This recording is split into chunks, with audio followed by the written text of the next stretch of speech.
They laughed when I brought a tiny wrinkled gift to Christmas dinner, until Grandpa opened it, started shaking, and whispered, "This was your grandma's last message to me." Then he looked at my mom and said, "You stole this from her room the night she died." What I did next made everyone at that table stand up in shock. "You always take her side, Mom, even when she lies." "I'm not lying. You just don't like the truth when it doesn't flatter you." "Truth? Like how you snuck into Grandma's room the night she died?" The words hit the table like a dropped glass. "Jason." Mom tried, but he was already on a roll. "We all saw you disappear upstairs. You came down with a zipped purse and red eyes, acting like you were mourning, but Grandma hadn't even been gone an hour." I stayed silent, fork still in hand. Nobody noticed me, as usual, except Grandpa. His hand hovered above the tiny, wrinkled box I had quietly placed next to his plate before dinner. He looked up. His fingers trembled. "Where did this come from?" My chest thudded. "Open it," I said quietly. Then he looked at my mother and whispered, "You stole this from her room the night she died." I'm Eli, 24. Technically the youngest adult at the table, though it never really felt like I belonged with the rest of them. My voice always came too late. My words were either too soft or too sharp. And I was tired of being tolerated. They only remember I exist when they need something. This year, I came to dinner knowing that was going to change. Mom, Diane, 48.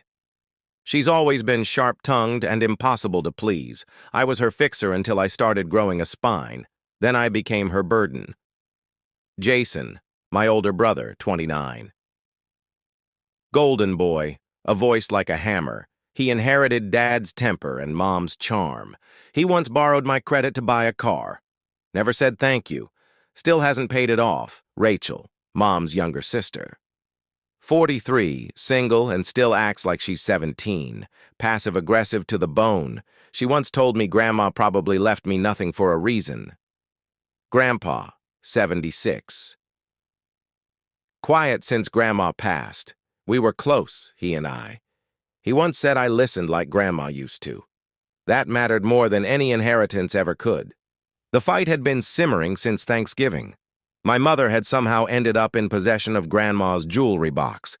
She said it was passed down, but nobody saw the passing. I knew otherwise. Grandma wrote a letter before she passed. I found it, by accident, days later, tucked inside the pocket of her favorite cardigan in the guest room. Addressed to Grandpa, I didn't tell anyone. Until today, the box I handed him held that letter, still folded in the same trembling way I found it. "Why now, Eli?" Rachel snapped, trying to redirect. "Why didn't you say something before?" "Because you wouldn't have listened," I said, calm, truthful. "You all never do." Jason scoffed. "You really think this little stunt makes you the good guy? What, are you trying to get back into the will?" I smiled, painfully. "You took me off the family group chat last month, man. Do you really think I'm here for money?" No one spoke. Grandpa's hand clutched the box, eyes locked on Mom. The night Grandma died, I stayed up late in the hallway. I heard my mother in the room, heard drawers opening, heard a sob, then silence. When I asked what she was doing, she told me to go back to bed. I did, but later I went in. I'm not sure why. Maybe to say goodbye in my own way. That's when I found the cardigan, felt something stiff in the pocket. The letter, a soft blue envelope with Grandpa's name in her handwriting. It smelled like lavender and something older. Like time. I hadn't just brought the letter tonight. I also brought copies. I digitized it. I printed 3, one for Grandpa, one for my mother, and one that I laid flat in the center of the table. "She wrote this to him," I said. "You took it, Mom, and kept it from him.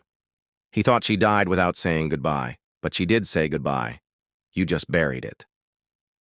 She reached for it, but Jason snatched it first. His eyes scanned the paper, face going pale. Jesus, Mom. She says she forgives him. Grandpa blinked. Forgives me? Jason read out loud. I know you never meant to hurt me. I forgive you for the drinking. I forgive you for the silence. I want you to have peace. Rachel had started to cry. You kept this from me, Grandpa said, rising. His voice cracked. She died thinking I'd never hear those words. I didn't want it to change the will. Mom finally snapped. She was confused in the end. She wasn't thinking clearly. No, I said. You just didn't want her to forgive him, because if she did, you'd have nothing to hold over him anymore. My voice didn't shake. For the first time, it cut clean. You all finally hear me now? Or do you need another file? Mom's chair scraped back. She left the table, muttering something about manipulation and emotional stunts. Jason looked like he wanted to punch the table, but didn't. Rachel stayed still, quiet. Grandpa sat back down and opened the letter again, hands shaking. I didn't storm out. I wasn't angry anymore. I just stood, pushed my chair in, and said, I think I've done what I came to do. As I reached the hallway, I heard Rachel's voice. Softer now. Eli. I didn't know. I nodded. I didn't say, it's okay, because it wasn't. But I didn't slam the door either. Outside, the air was cold. I breathed it in like I hadn't been breathing for months. 3 weeks later, I got a letter in the mail. Handwritten. Grandpa. It read, Your grandmother would have been proud. I wish I'd heard you sooner. Thank you for letting me say goodbye to her even now. Please come by.